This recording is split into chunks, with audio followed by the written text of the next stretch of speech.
have the floor. Hey, Drew, thanks so much for the warm introduction, and really a pleasure to get to join y'all Thursday afternoon. It's actually final exam week of fall quarter here at DePaul University in Chicago. A couple of announcements, something fun to get us started.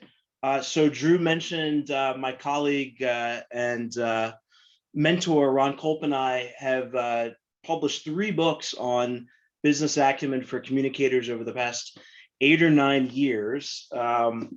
Here's our first 2, and the third one, business acumen for strategic communicators, just came out in COVID years. It seems like COVID months. It seems like it's been longer. This only came out in April of this year, and what we're going to do is after the presentation, you do need to stay until the Q&A, but I've asked Drew if he would select what he feels is the most insightful, interesting question from the audience. And then you'll just email me, send me your mailing address, and I'll pop a comp copy of our new book, a signed copy, in the mail to you. So something a little fun to keep your interest and attention to the end.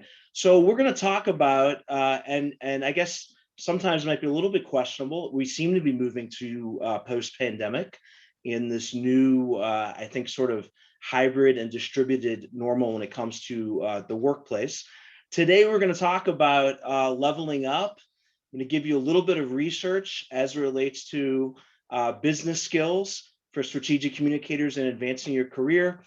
And then one thing I pride myself on is I really like to think of myself as a pracademic. And I'm going to give you all some practical ways that you can leave today's session and actually, for you as well as your teams and colleagues, start working on leveling up your business acumen.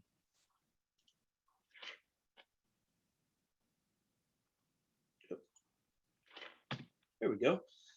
Just a little bit of background. DePaul is the largest Catholic university in the country. We're the largest private university in the Midwest. A lot of our students pull from the states that you all are joining from today.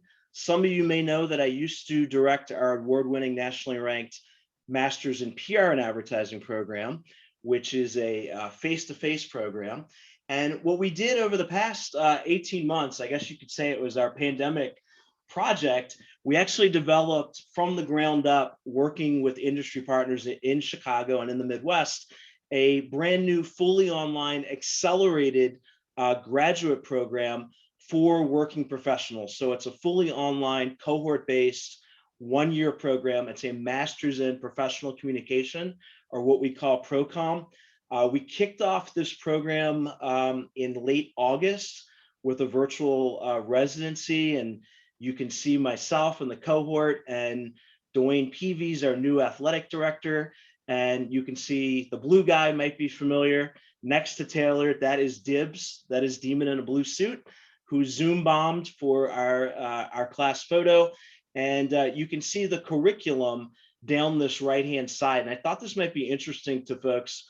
I promise I'm going to shift off of this and we'll talk business acumen, but I thought you might be interested in the courses and the curriculum that came through really industry feedback from agency leaders, leaders of in-house teams at corporations and nonprofits here in Chicagoland.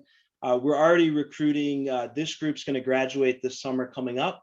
And the next cohort, they take all of their classes stair step together, will start this next summer coming up. And it's been a dynamic group from United Airlines and CME Group and Discover. We've got students here in Chicagoland, and we've got multiple students out in the LA area. And so I'm glad during the Q&A to talk about sort of lessons learned there in terms of online, high quality online education. Let's talk a little bit about the evolution of public relations and kind of where are we today as we, November to me feels like it's really rolled by as we head into 2022. And the gentleman that's staring back at you here, some of you may recognize, is none other than Harold Burson, PR Week called him the most influential PR practitioner of the last century. Harold's famous for a lot of different things. Obviously, we know Burson, Marsteller, now BCW Global, but he also had a way of taking complex stuff and breaking it down. And he talked about the evolution of PR as going through at least 3 stages. When he got into the business, communicators are really focused on how do I say it? And the C-suite, often another building, certainly another floor, CEO and his senior team got together, made big decisions, and then came to the PR and comms folks and were interested then in how do I say it? How do I communicate this message? The second evolution of our business, and arguably some comms and PR functions are still at this second stage. Again, the CEO and senior leaders often does not include, there's not a CCO level, chief communication officer, but we're getting a little bit more influence. We're not crafting and shaping strategic directions and decisions, but we're getting at least more control over the message. And so it's from how do I say it to, well, we at least respect your communication expertise. What do I say? Which is some comeuppance of our function. The third stage or phase is where more of our organizations and our clients are going today. And in many ways, it tracks the rise of the chief communication officer and related senior PR and comms titles. And in this what do I do stage, it actually realizes that we are, or should be hopefully, bona fide business people who deserve, if not a seat at the leadership table, we at least are advising the CEO, CFO, COO, other C-level executives. And they realize that, in many ways, the most effective form of communication is what I call sometimes communicative action, right? And so words and deeds need to be in alignment. And ideally, words and messages are actually supporting and helping drive tangible behaviors. And that reminds me of this classic phrase of, what is great public relations? Well, do good deeds and get credit for them. So it's not just talk the talk, but to actually walk the walk and to help our organizations and clients actually, live up to, we're all talking today about purpose and mission and values, and there's really been a renaissance of those. Are not new ideas, but they've gotten a lot more currency among business people. And I think it's actually an opening, an opportunity for us to then help our clients and organizations, senior leaders live up to that. And, this what do I do stage of public relations, in many ways, we've been lamenting, whether it's through PRSA or PR Week or Choose Your Favorite Professional Organization or trade publication, we've said if we only had a seat at the table, or in the Hamilton, the language of Hamilton, if we can only get inside the room where it actually happens. And with this evolution, the competencies, I think, even before COVID and the pandemic, the competencies and skills and what is needed for us to level up so that we can go from order takers and sort of message crafters to strategic communication advisors and counselors, those are different competencies than what has been traditionally expected of communicators if we're really serious about getting into the room where it happens. And I thought I would share, there's lots of different examples, but if we think about, I think for our organizations, our clients, myself as an educator and a consultant, the vaccine mandates, I think, and just as a consumer and an American, have probably been on the minds of all of us. And I think about United because they happen to be headquartered here in Chicago, and I have alums and students that are there. And, United is probably, I would argue, the most high profile example, 67,000 employees, 99% or 98% ended up being compliant, right? And went ahead of OSHA and essentially the federal mandates, which of course are being challenged in court. And if you think about it, this was very much a what do I do stage, where the CCO and the comms function, human resources, certainly wanted to have a seat at the table and a voice in what became then this optional decision where United actually, for a change, got to lead other domestic US carriers in announcing a vaccine mandate, still allowing for, of course, religious and medical exemptions to be reviewed, but to really lead on this. This was back, I think, in August is when United stepped up. And, there was some uncertainty of how that was going to go. Tyson Foods is another high profile example, different employee base and population. But we now know that when push came to shove, there was only a couple hundred United employees that have either not disclosed and not been compliant, but they've actually become sort of viewed as a model. And however you fall, down on this, I think about it in terms of actual public health and public safety. There's actually been a quite positive consumer reaction to actually wanting to support United, which has not always been, I think we know, the case with United. Conversely, someone that I fly with quite regularly and respect, Linda Rutherford and her team. Actually, Linda Rutherford, the CCO of Southwest Airlines, wrote the foreword to our new book. Linda now is responsible for people and communications. She's an EVP. She's now the highest ranked woman executive at Southwest. So go Linda. Southwest is an example actually where they've sort of shifted course, right? They also are in the middle of just got through in the process of a CEO transition, which is very rare at Southwest. Lots of consistency in the C-suite. And they've actually decided that they're not going to put unvaccinated staff on unpaid leave. And they've extended the deadline, and they're going to continue to work with helping those employees get into compliance. But I can tell you that Linda and her team have access, in her case, reports to the CEO, and very much get to serve as strategic communication counselors and advisors.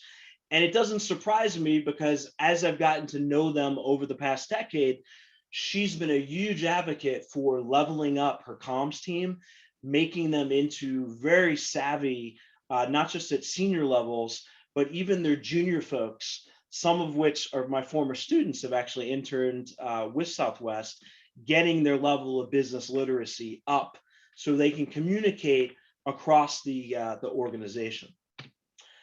So I think if we think about it, if we're really committed to, and I always chuckle a little bit about whether we call it public relations or what we do is strategic communications, I always say then, well, let's live up to the strategic part of being a strategic communicator and what that really means, right? Because generally that means contributing to and help support strategy with our communication expertise.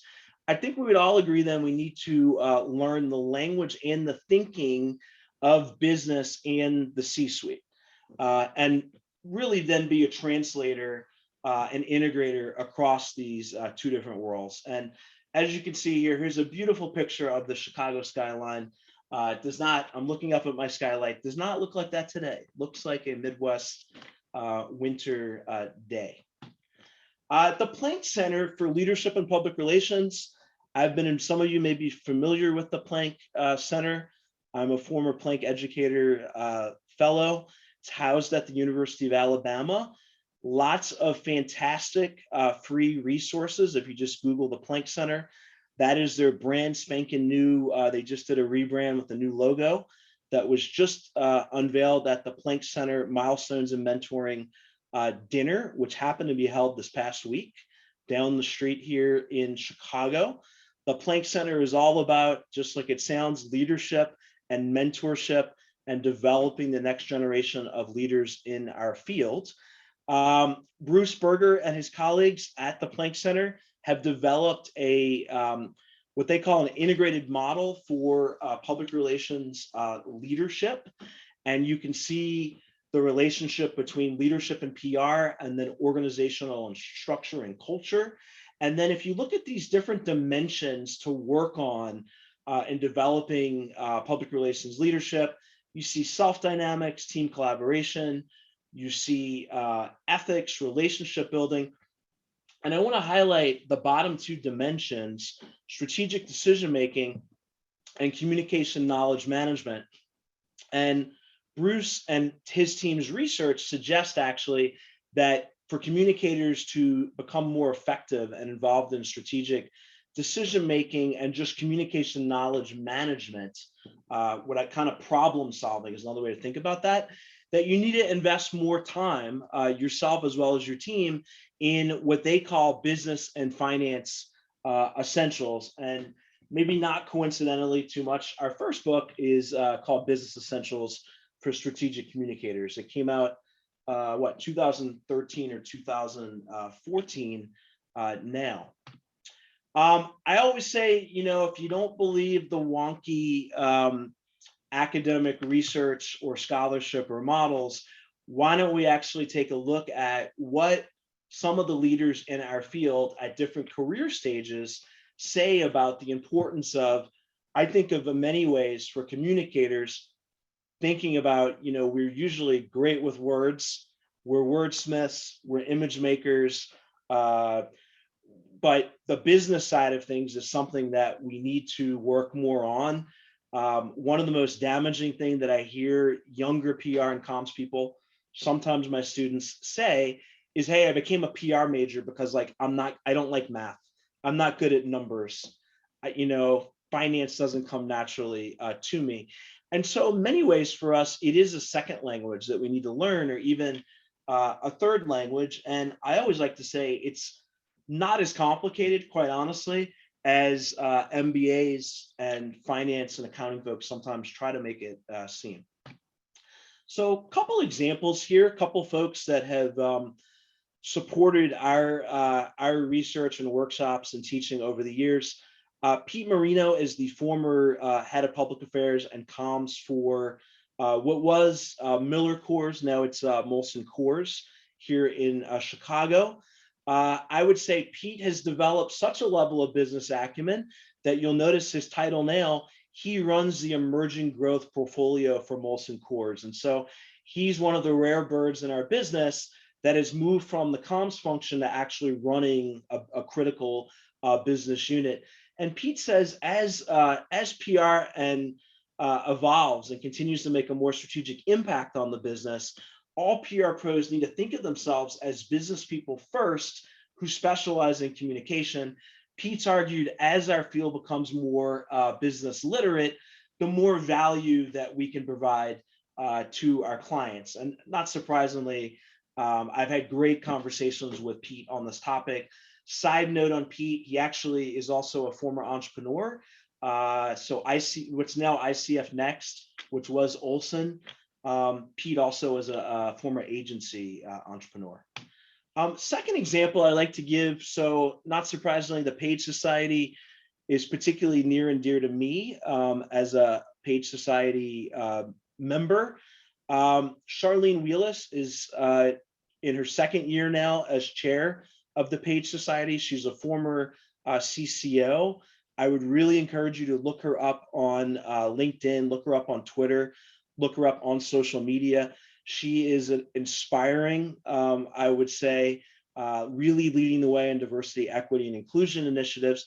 Charlene says that business acumen is the holy grail of every company. When you know how a company makes money or loses it, you're much more likely to make better decisions and much less likely to appear as the dreaded, I will say, tone-deaf communications person. And I think we would all admit that we probably know those folks, right? That are great at, a business leader thinks of them as great at planning an event, helping announce something, helping pitch something out.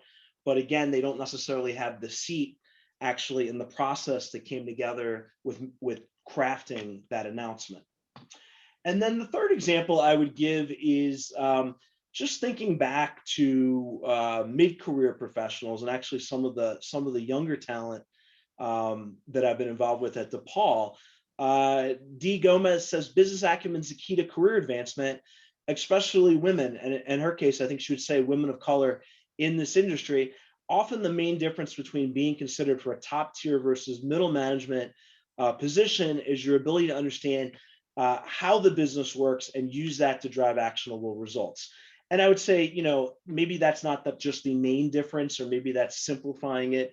But I can tell you that Dion has advanced very rapidly since she graduated from our grad program, first with Gagan McDonald, which you may be familiar with, and more recently doing some really amazing work with Zeno Group with their corporate practice here in Chicago. So what exactly is business acumen? I think some of us would say, well, we kind of know it when we see it. As an educator and a scholar, this was something that I actually wanted to really define for our field.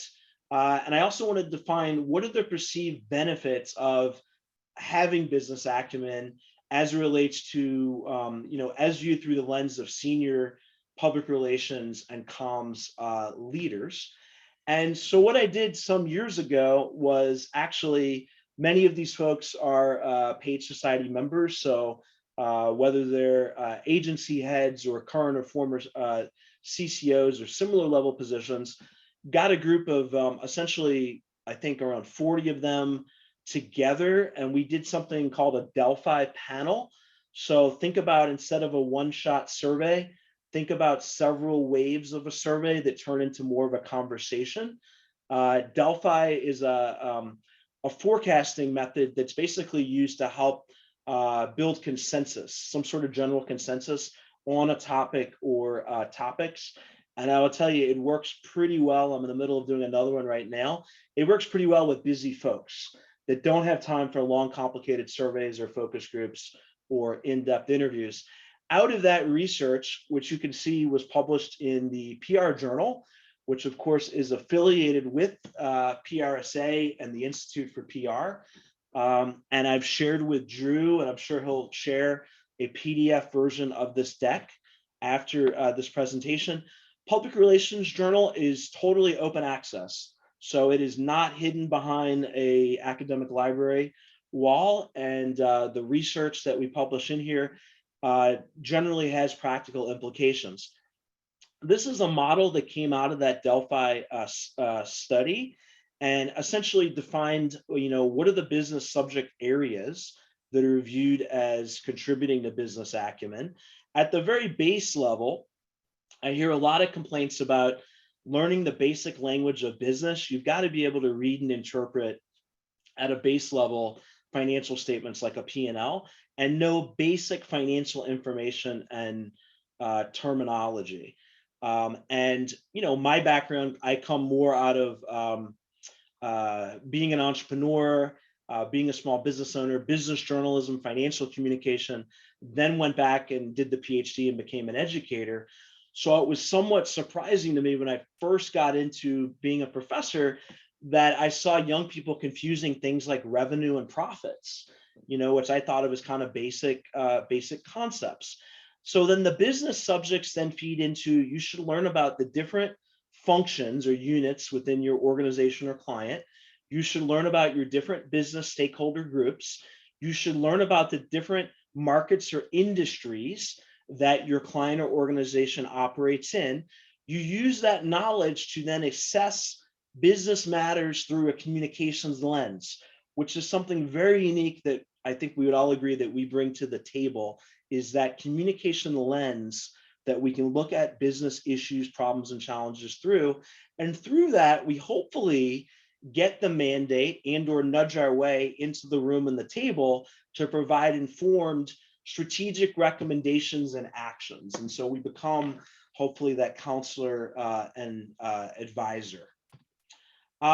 We also found through this study that there is some perceived professional, organizational, and societal benefits that if you can elevate yourself to being seen as a strategic communication advisor and counselor, that you may then rise more rapidly within your function or within your firm. You may also one day become a Pete Marino or a Stacy Tank at Heineken, who's a chief transformation officer. You may move beyond the comms function. Organizationally, there's clear benefits. We're all talking about, like I said, living up to and delivering upon a strategy and alignment between business and communication strategy to help drive better results.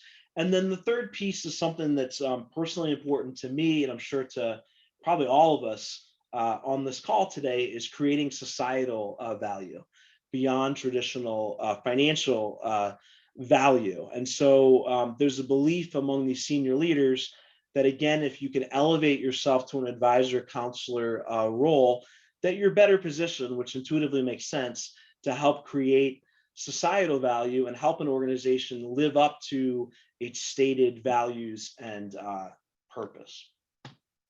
So I thought we would shift gears then with this next part of the presentation. You've gotten some sort of background and history on evolution of our function. What is business acumen? What are perceived benefits of it?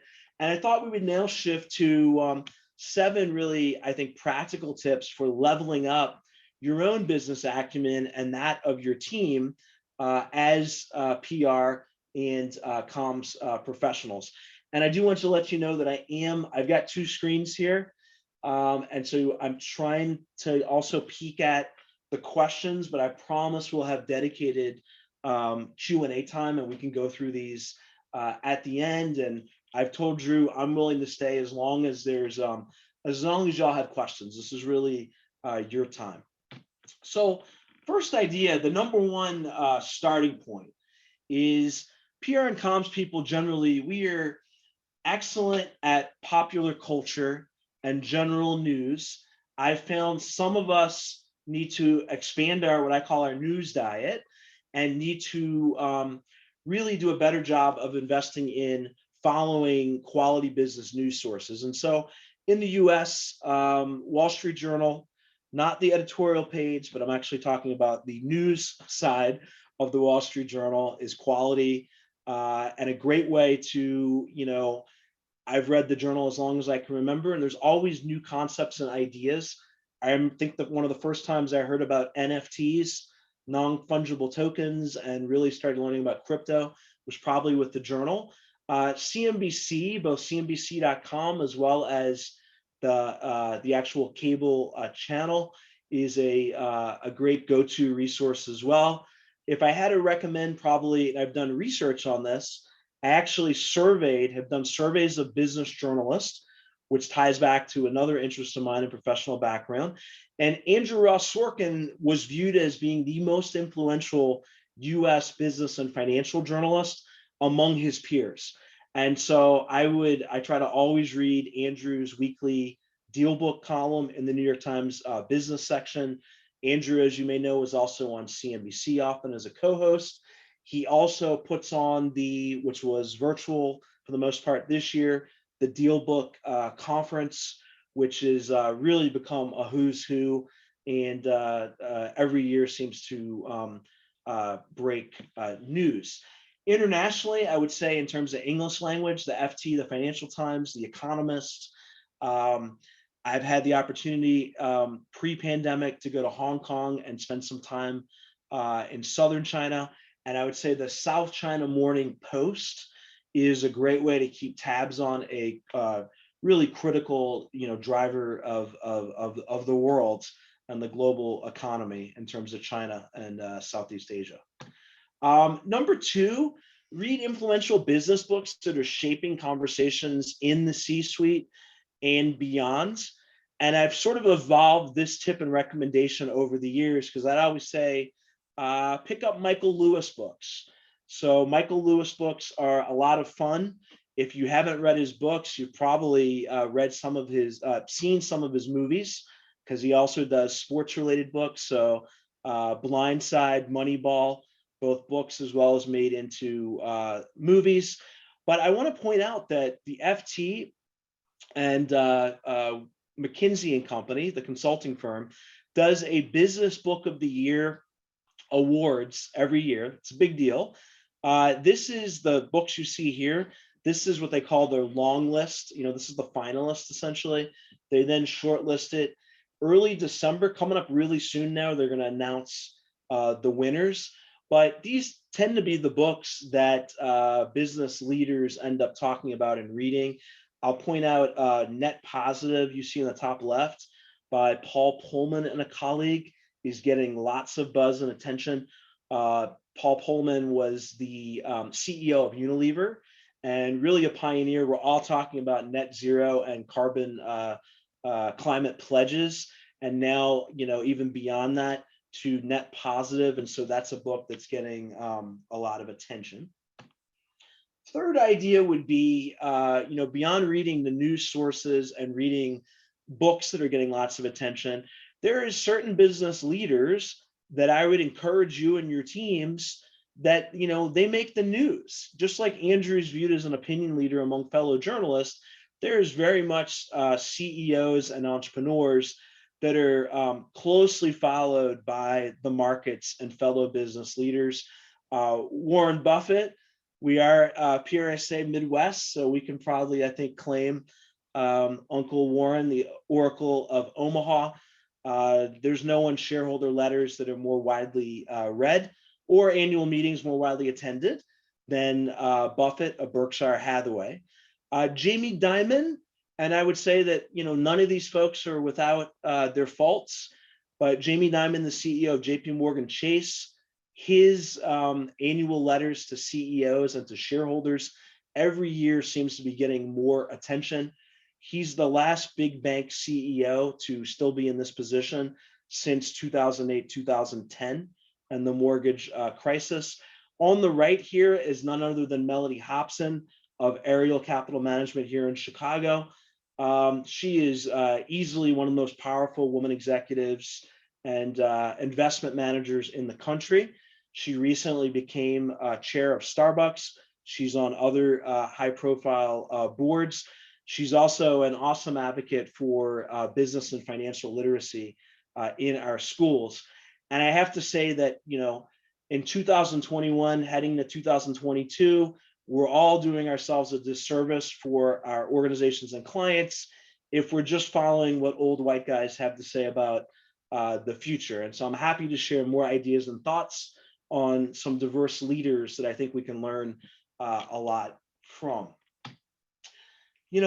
Getting deeper into these tips and ideas, another thing that I have found personally very helpful for sort of thinking about teenage Matt to Matt today is picking public companies that you like and visiting their IR, their investor relations website. So almost any public company worth their salt from their corporate homepage is going to have an investor relations section on their site. And it's a treasure trove of information. A fair amount is more readable than you might imagine. But I've learned that all PR and comms folks don't take advantage of, accessing the CEO letter, which is generally very readable, the annual report, which is fairly readable, and then you can get into wonkier stuff like SEC filings, the 10K, the 10Qs, the proxy statement, which has all the juicy compensation information and often shareholder proposals in it. The example I gave here is I've always been a fan of Target. I actually had the opportunity to do some workshops and training for Target's comms team and got to go to their headquarters in Minneapolis, which it's in the cities, which made me an even bigger fan. But whatever that company might be, I would encourage you to spend some more time. You can also find their quarterly earnings calls, the transcripts, as well as a lot of times the slide decks. If you really want to see what a CEO and a CFO are thinking for public companies, it's out there and available, and it's free for you to access. Another idea, and this is going to cost you a little something. Everything to this point has been, close to free. The next step, and I'm forever encouraging my students and my alums, because it's also longer term. I think we all know where wealth actually gets created, through whether it's other ways would be home ownership or buying or selling a business, but the stock market, whether we like it or not, our retirement fortunes rest upon it. Take the next step and get some skin in the game. Become a shareholder in one or more public companies. You can also, of course, invest in mutual funds, but I find if you actually become a shareholder in a Pinterest or an Airbnb or a Lyft or an Uber, you will actually then learn a lot more about how financially oriented stakeholders react to company news and reports, as well as the broader economy. And I look back on my own sort of education, and one of the best things I think that my parents, that my dad did for me was at a very early age, early as a teenager, I actually got the privilege of getting to invest in.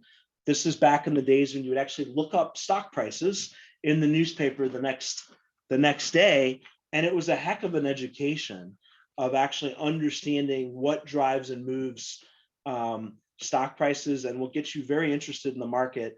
And I would say the thing now is with fractional, you can even buy fractional shares now. And we've seen the rise of, and there's good and bad things about the rise of apps like Robinhood, but it's democratized even further. With a couple $100, you can actually invest in the market, and I think learn a lot as well as having some fun and then potentially making some money.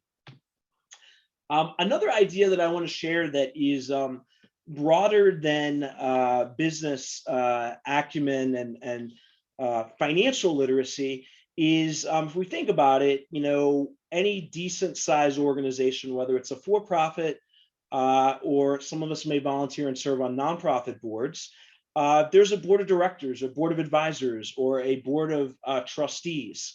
And so I would encourage you to think about in your own career, developing these trusted mentor relationships. Kathy Beiser, who is now head of comms at Eli Lilly, has called them Sherpas to help kind of guide you through the mountain passes of your career. But I like this idea of building a personal board of directors for career guidance. And your board doesn't have to just be comms and PR folks. It's actually, I think, stronger if it's folks from other functions and other fields. It can be friends and neighbors. It can be relatives. It could be former bosses, current bosses. I know my own personal board has changed over the years as I progress in my career. And that's just like real boards, right? They refresh and they change. And so who are those mentors that can help guide you in your career? And then every board has a chair or co-chairs or a chair and a vice chair.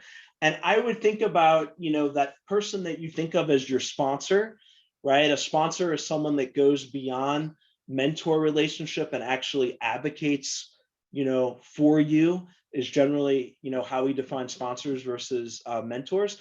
That could be thought of as kind of your chair of your personal board of directors. And I would say, be a good CEO of your career and give back to the folks that serve on your board and build good relationships with them, and try not to just reach out when you need stuff, but when you can reverse mentor and be of help as well.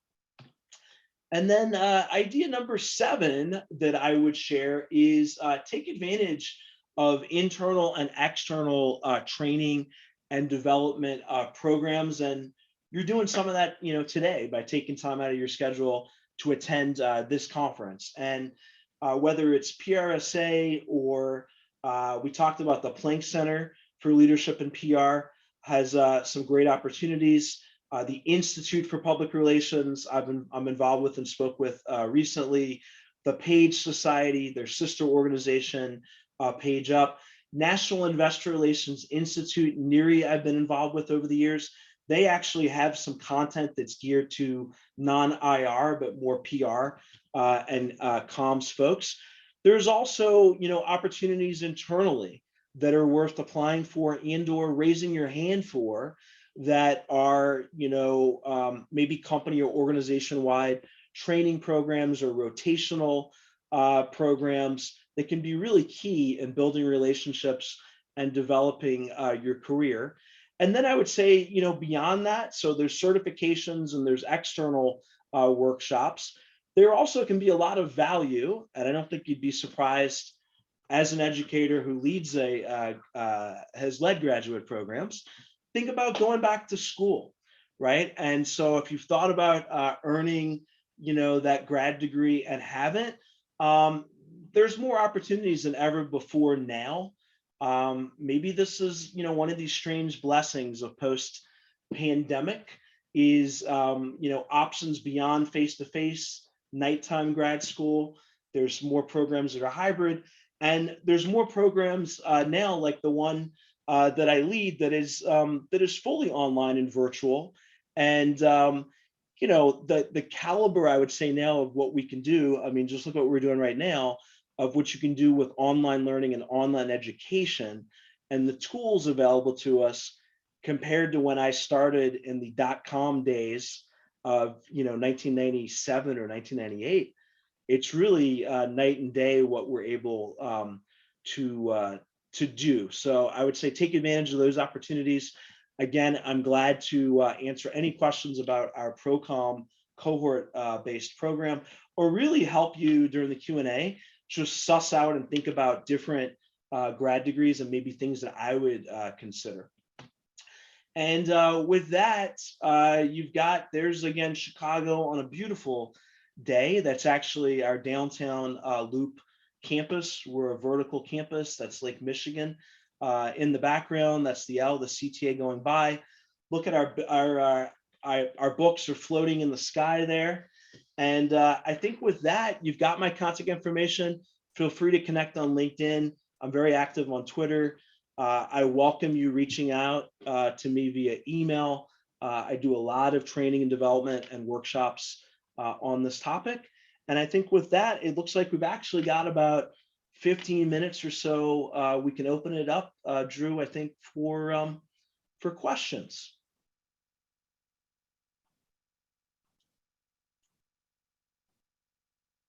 Sounds good. Do we have lots of comments in the chat? Any questions? Yeah, let me, you know what? Linda asked everybody if we follow News Nation News. I don't see any responses. I'm gonna go to, let me go to the top, scrolling down. So Karina, it looks like you had I'm just literally going top down, if that's okay with folks. And then we can use the, is it okay if they can use then the hand function after that? Sure. Okay. Whatever works. That's an internal result. Karina says that's an internal result for United. Have they seen any results in terms of how many people are flying United, especially as opposed to other airlines without mandates? I love that question because you're looking at linking it to business impact and business results. I can tell you anecdotally, at least when it relates to employee engagement, I actually just had into my class in the past 2 months folks that work in comms for United, and they were just so proud because United is not always in the news for the greatest stuff. They sometimes feel upstaged, right, by Southwest and others, and they were beyond proud. And in their case, they actually work on the United cargo team, which is kind of the unsung side of United, the B2B side. And they, I think, had, several of us almost in tears in the class playing a video. United was actually the first commercial carrier in the US to deliver the Pfizer vaccine, that distributed from Europe to the US. And so you can imagine the pride as back in the spring, they were distributing vaccines. I see there's Karina, question number 2. My master's degree, business comm, overlapped heavily with the MBA. As hard as it was to get through accounting and econ classes, I found it so useful in interacting with non-comms leaders. Just learning more about what concerns them allows me to better communicate with them. I just really appreciate you sharing that, Karina, and I'm so glad that you and your classmates in that program challenged yourselves and did go through that. I'm someone that believes that you don't necessarily need an MBA to learn basic and even intermediate business and finance concepts, and I really think it will power up. I've just seen it firsthand power up folks' careers. I don't know if there's anything you'd like to add, Karina, if you're on here still. Yeah, it was just a really good opportunity to learn a little bit more beyond the PR function and also interact with those MBA students who went on, went on to be leaders in their organizations and kind of hear what their concerns were. Do you mind me asking what college or university? It was the University of St. Thomas here in the Twin Cities. It Oh, was yeah. it was the Master of Business Communication program, which no longer exists by that name. It's now a communications emphasis within the MBA because the programs were so similar. Okay, fantastic. I have some colleagues. There's some professors at Minnesota's communication grad degree that they have a required class actually that uses some of our books that's on business essentials, and so y'all are doing the right stuff up there. Thank you. Kelly Drinkwine. Hey, Kelly.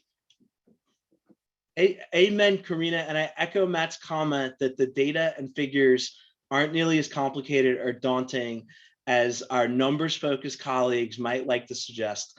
Smiley face. Hey, Kelly. So we got Chicago fully represented.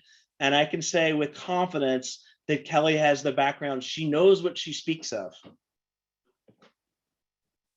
Would you like to add anything, Kelly? I don't know if you're able to.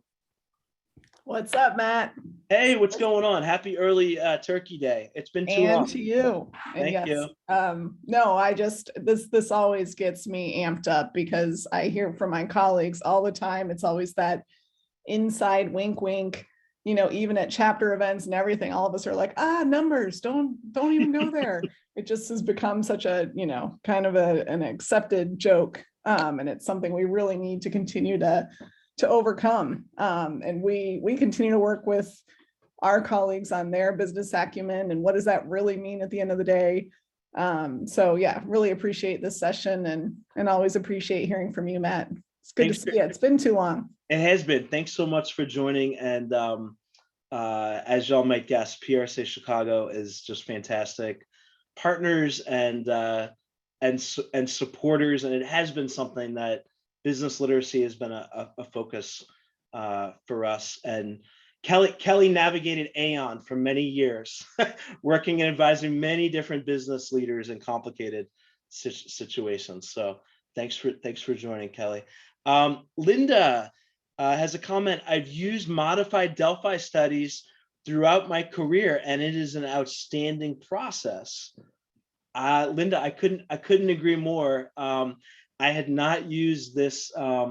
This may sound a little nerdy, but I do content analysis and lots of experience with surveys, and some of y'all will know case studies, but I hadn't done.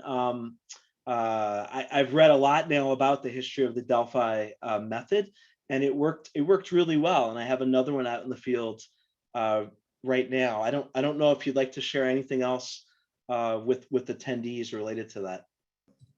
Not necessarily. I'm just waiting for the answer to my question at the bottom. Oh, all right. But I do totally believe that the Delphi, when you use some type of modified Delphi study with employees, it really allows them a voice. Yeah. And it lets them hear other voices that they may not have considered, and that works for external audiences as well. I don't know if it makes sense to everyone, but you think about it, surveys are really generally one shot. You ask your questions, you get your responses, you analyze them. With Delphi, it's like, here's the responses, and then here's what we think we heard. And then you're sending it out back to this Delphi panel or this smaller group to then get their follow-up thoughts, right? And it's building then to, it has more of a nice two-way conversational feel to it. It does have challenges where it is taking more time and there is drop-off, right? As you do another round. Like every method, there's pros and cons. Linda then said, do you follow News Nation news? So I am familiar with their launch and what they're trying to do, and I know there's been some changes. I actually think one of the local weather guys here in Chicago that just moved over to CBS2, I think came to Chicago through News Nation. But the other thing I would say is that, News Nation, I think, was trying to kind of call news more down the middle and try to be more of a moderate, fact-driven voice. I also would say Shepard Smith has popped up in the evenings on CNBC. As we might know, I'd say Shep kind of got pushed out from Fox News. And so that's, I think, another interesting voice that is out there. And then Linda said, you provided multiple excellent examples for investing in yourself. What do you say to someone who needs to motivate themselves to actually start? Personal motivation seems like a major first step. Yeah, so I think that's a great, it's one thing I say about grad degrees and just training in general. It's about investing back in yourself. A lot of us that are in positions as managers in particular, I find we spend a lot of time trying to give back and help others, but sometimes we need to refill our own tanks and invest in ourselves. And one way I think about this is, and communicators tend to be helpers. And it's one reason I became an educator is trying to help others. But I can do a better job at that when I remember to actually spend time investing in myself. So maybe a little self-care PSA.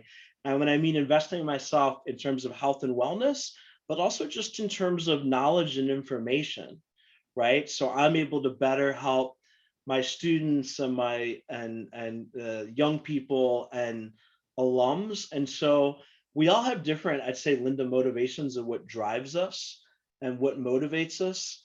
But I think if we can figure out what those buttons are, where we're trying to go, I find that there's value in doing these things so I can be, better at my job. I think there's also benefits to your career, right? And in terms of leveling up and career advancement and growth, and how do you differentiate yourselves from all the other comms and PR pros out there? And so I think there's different motivations, but I love that question in general, Linda. I don't know if there's anything else you'd like to share on that. So I'm near the end of my career, and I just see so many young people coming up, and they seem kind of focused on the next shiny ball instead of some type of long-term investment. And the attention span seems to be short. Yep. And investment in themselves, well, I'm not sure that some of the young people even understand that that's a concept, because there are just too many distractions. There, the squirrel mentality. So I'm not asking for myself. I'm just saying in terms of providing information or providing coaching to others who are younger and early in their career. Yeah. So I think, again, different people have, I totally agree with the attention span, and I'd say even beyond the Gen Zs and millennials, I'd say us older folks too. There's so many different distractions out there. There's a business case behind this, right? So you pick up any of Ron and my books, and I think Kelly knows this, or anyone who's kind of read our work, it'll walk you through literally what it can do for you compensation wise and career advancement wise in terms of getting more competent when it comes to just business literacy and what it can help do for you in terms of opening up positions that are frankly become out of the realm of possibilities for certain comms and PR folks, because they choose to, I don't want to say stick their head in the sand, but kind of put it off and not invest in that area. So there's a straight up, business, career, personal advancement piece to it as well, I think. We've got a couple more, we've got maybe 2 or 3 more minutes. I'm glad to, these have been great questions, great engagements. I'm glad to, if anyone has any other question, you can use the little reaction hand raise emoji.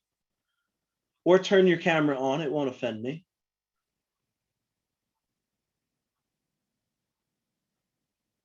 So Drew, I don't know if you've picked a, I said it's not going to be me that's going to pick this, but do you have in mind someone for your favorite, most valuable question that can get? I don't. I've been taking notes, but I hadn't made the decision yet. Okay. Well, I'm putting that responsibility, my friend, in your hands. I have it. All right. Well, it looks like this has been, I hope this has been valuable. I hope you've gotten some useful takeaways. Again, you've got my information. Please don't hesitate to reach out. If you know folks that would be interested in either of our graduate programs, our Master's in Professional Communication is for folks, our current cohort is manager, director, and VP level folks. It's a 1-year real commitment of time. We're having a lot of fun. Or if you're interested in our traditional Master's in PR and Advertising, that is more face-to-face, it's a 2-year program, and it's generally attracted younger, more recent graduates.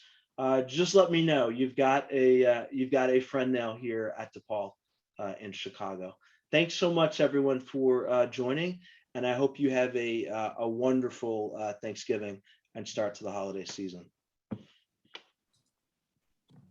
Thank you, everybody, for coming. Have a good afternoon. Thanks, Matt. Thanks so much. Matt,